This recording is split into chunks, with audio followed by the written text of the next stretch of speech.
Some time ago, I made a series of videos about Peter Popoff.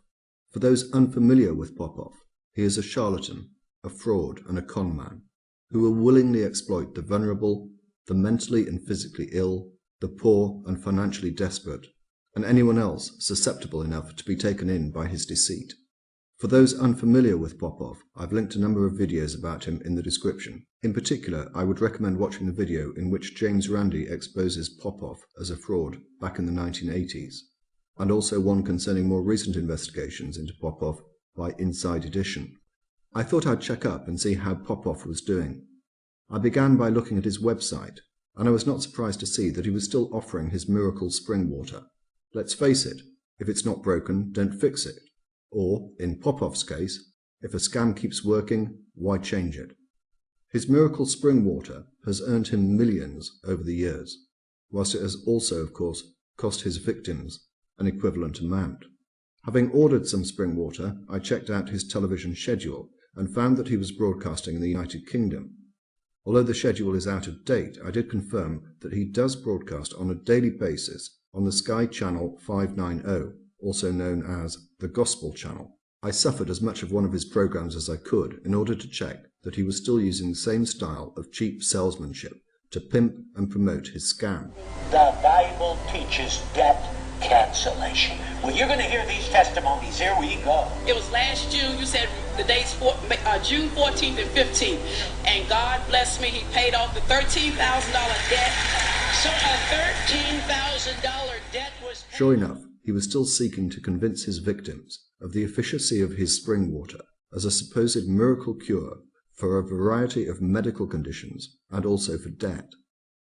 In doing so, he used a disturbing combination of quoting biblical passages and a reliance upon testimonials.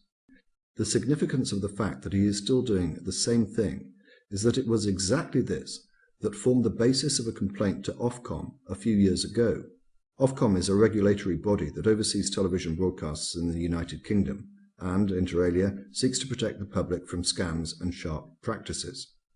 Following a complaint about Popoff, on the 7th of July 2008, Ofcom, influenced by the findings of the Advertising Standards Authority, decided that the Popoff program was in breach of a number of the provisions of the code applicable to broadcasters, in particular some of those areas I identified above, namely the use of testimonials and the lack of evidence to support claims.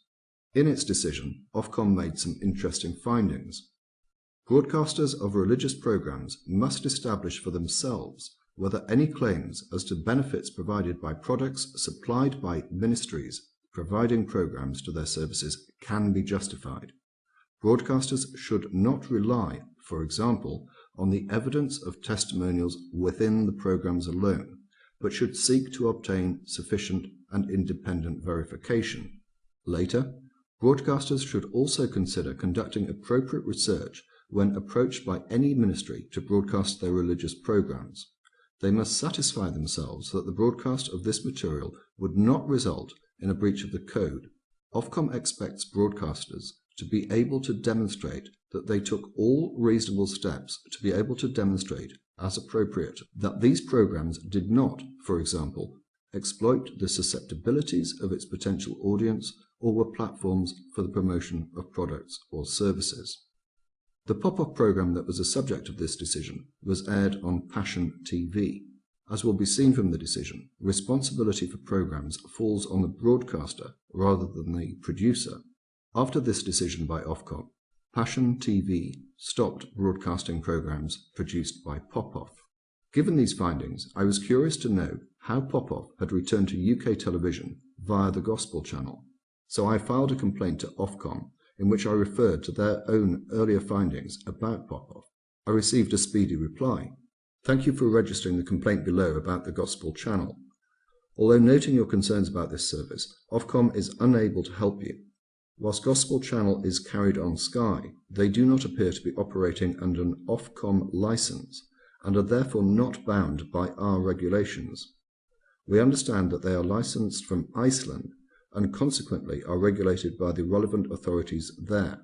Licenses granted in EC countries are recognised throughout Europe, also extending to Iceland, and licensed channels are often carried on other domestic satellite platforms, in this instance, Sky. The previous rulings you refer to relating to this presenter concerned his appearance on Ofcom licensed channels at that time, but Gospel Channel falls outside our remit, and if you wish to pursue your complaint, we recommend that you contact the channel directly in the first instance, and if you are unhappy with their response or wish to escalate your complaint, they will direct you to their licensing authority. A link is then given. We'll come back to the Gospel Channel shortly, but in the meantime I contacted Sky Television. Not an easy venture, nor as productive as I would have hoped. Hi, I wonder if you can help me. I'm having a difficulty in tracking down an appropriate telephone number for which to register a complaint about the content of one of your programs. Thank you. Thank you. Hello? Yeah, the position is that I want to make a complaint about one of the programs aired on Sky. Am I speaking to... it's Peter Poppoff Ministries. It's Peter Poppoff Ministries. 590, the Gospel Channel. Right. So what responsibility do you have for the programs that are broadcast? That would be helpful. Peter Poppoff is a known fraudster and con artist. This isn't a matter of opinion, it's a matter of recorded fact. He ran exactly the same show on a different channel some years ago, and complaints were made to Ofcom and the Advertising Standards Authority. As a result of those complaints, So I next tried the Gospel Channel. Hi, I would like to make a complaint about one of the programs that you broadcast on the Gospel Channel. Am I speaking to the right people? All right. Do you have a number that I could call, please? Right. When will the manager be in? All right. I shall try again tomorrow. Thank you. Whilst waiting for the manager to return the next day, I looked further into the Gospel Channel. Their website is linked below. As you'll see, its founder, Eric Erickson, has been blessed by a visitation from God. Also on their website is a list of those who appear on the Gospel Channel. You may recognize some of them.